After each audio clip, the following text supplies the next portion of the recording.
Welcome to Cognito Key. Have you ever needed a quick yes or no answer in the lab without all the fussy, complicated details? Well, if that's the case, you are going to absolutely love our topic today, the Dot Blot Technique. Okay, so here's our game plan. We'll start with why it was even invented, then we'll get into the nitty-gritty of how it actually works. After that, we'll see it in action for DNA, RNA, and proteins, and finally, we'll figure out exactly when this tool is the perfect one for the job. Let's get into it. So why do we even need a technique like this? Well, it all started with a really simple but super common question that scientists face all the time. Just imagine for a second, you're a researcher. You've got dozens, maybe even hundreds of samples lined up. You don't need a whole life story about each one, you just need to know one thing.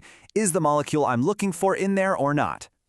This is where the dot blot is just brilliant. You can think of other methods like southern or western blotting. It's giving you this full, detailed report on your molecule. Its size, its weight, the whole shebang. But the dot blot, it's like a quick pass or fail test. It just skips all the complicated stuff to give you that simple, fast answer. So how does this elegant little shortcut give us such a fast answer? Let's take a look at the simple, but honestly, kind of genius idea behind it.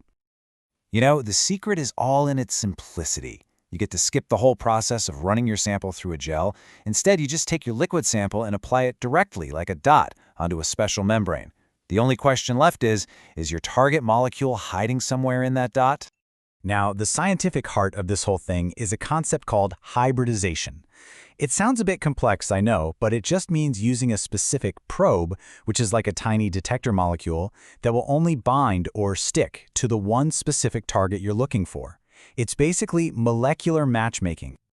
Okay, so we have the blueprint. How does this actually work when we're hunting for specific bits of genetic code like DNA and RNA? For DNA, the process is really straightforward. You take your DNA, you dot it onto the membrane. But then there's one key step just for DNA. You have to denature it, which is just a fancy way of saying you unzip its two strands.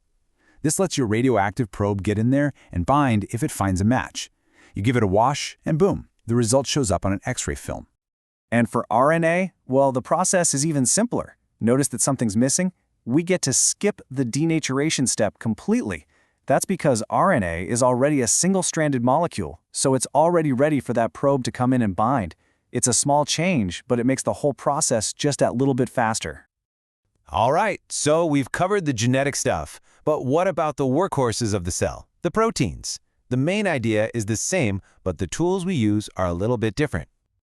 So, instead of a piece of radioactive DNA or RNA, our molecular detectives for proteins are these highly specific little things called antibodies.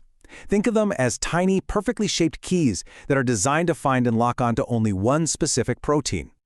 The protein process uses this really clever two-step antibody system.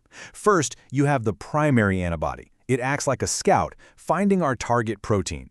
After a quick wash, a secondary antibody comes in. This one is designed to find the scout, and it carries an enzyme that's going to be our signal. When you add one last chemical, that enzyme creates a color change that we can see with our own eyes. No X-ray film needed. So, what does the final result look like? It all comes down to one simple thing for each sample. Whether you're using an X-ray or a color change, you end up with a membrane full of spots. Each spot represents one of your original samples. A visible dot means, yep, your molecule is here, while an empty spot means, nope, it's not. It really is that direct. Now that we get how it works, the final piece of the puzzle is knowing when a scientist would actually pick this method over all the others. It really just comes down to a trade-off. The huge advantage is speed, right? That's because you get to skip that whole complex step of gel electrophoresis, which is what's normally used to separate molecules by size. And, well, that brings us to the main disadvantage. Because you skip that step, you get zero information about the molecule's size or weight. It's purely a is it there or not test. This trade-off makes the dot blot absolutely perfect for what's called high-throughput screening, which basically means testing a massive number of samples at once. For example, if you're checking if a new gene was successfully put into hundreds of plants, or if you just need to quickly estimate protein levels across a ton of different samples, the dot blot is going to be your best friend. And that really just leaves us with a final thought. Choosing any scientific tool is a strategic move. The dot blot is a great reminder to always ask ourselves, for this specific question, what do I care about more? Getting a lightning-fast answer or getting the complete, detailed picture. And that's the dot blot in a nutshell. I really hope you found this little breakdown helpful. If you're curious about other clever tools of science, please do subscribe to Cognito Key. And of course, if you enjoyed this explainer, a like and a share are always appreciated. Thanks for joining us.